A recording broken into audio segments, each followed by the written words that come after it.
Tumemaliza moja bado. Haya.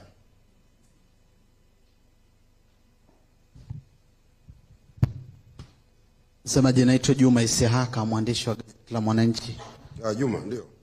Nilikuwa naomba kufahamia kwanza, wakati rais analihutubia bunge alitoa kama maelekezo au ushauri ya kwamba kuna wale vijana walioshiriki zile vurugu kwa kufuata mkumbo, na alisema baada ya uchunguzi na nini wale waachiwe, na wametokea wananchi kadhaa mahakamani na nini, lakini bado hiyo. Pengine nini neno la serikali kuhusu hao? Pamoja na hilo,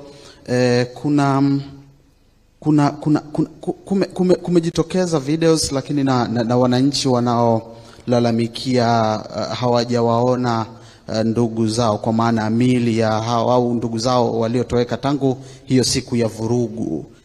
Wanasema imekuwa vigumu ku access ama mili au kuwapata hao ndugu zao. Pengine kauli ya serikali ni nini kwenye hilo? Lakini tume inafanya hiyo, pengine msemaji, tunaweza kupata idadi ya, kwa sababu vimezungumzwa vingi sana huko nje ya nchi nini na vyombo vya habari hivi vya kimataifa, wako wanaotaja idadi ya vifo, wako wanataja idadi mbalimbali. Serikali kwa sasa inaweza kutueleza uhalisia wa idadi? Asante Isiaka. Vijana, maelekezo ya Mheshimiwa Rais kwanza yameanza kutekelezwa.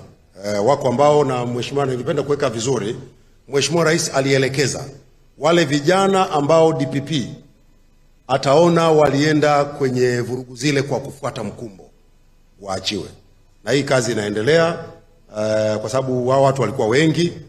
Inaendelea kufanya uchambuzi, na wale ambao uchambuzi unakamilika wanaachiwa na wanarudi majumbani kwao, na kazi itaendelea mpaka itakapokuwa imekamilika.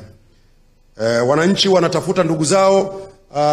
Katika hatua hii, kwanza mimi ningetoa wito, sehemu sahihi nadhani ni kwenda polisi, sababu polisi wao ndio wanaweza kufanya hizo jitihada za kutafuta walipo, na kama kutakuwa kuna maelekezo mengine huko polisi ndiko ambako wanaweza kujua. Kwa sasa hivi mimi siwezi kuwa na majibu, kwa sababu unajua haya ni matukio ambayo yalitokea wakati wa vurugu. Tume inaendelea kufanya uchunguzi. Tume itakapokamilisha, pengine itakuwa imepata taarifa nyingi zaidi ambazo pia Watanzania watajulishwa.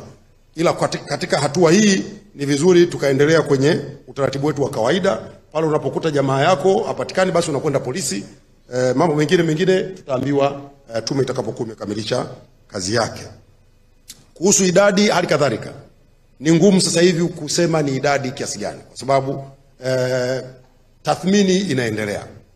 Tume inaendelea na kazi yake, itakamilisha, tutapata hizo takwimu. Kwa sasa hivi mtu yeyote anayetoa takwimu ni uchochezi.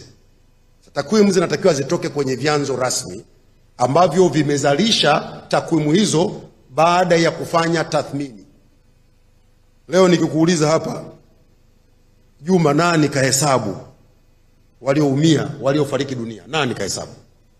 Chombo cha habari reputable, unaendaje unataja takwimu? Hafu umemnukuu kiongozi wa chama cha siasa. How is that professional?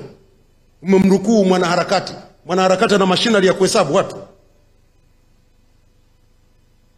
ana machinery ya kuhesabu vifo. Takwimu wamezitoa wapi?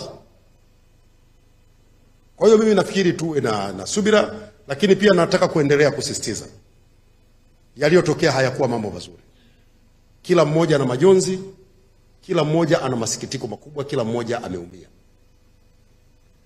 Tuwe watulivu, vyombo vifanye kazi yake, tathmini itafanyika, taarifa zitatolewa. Haya, tumalizie moja.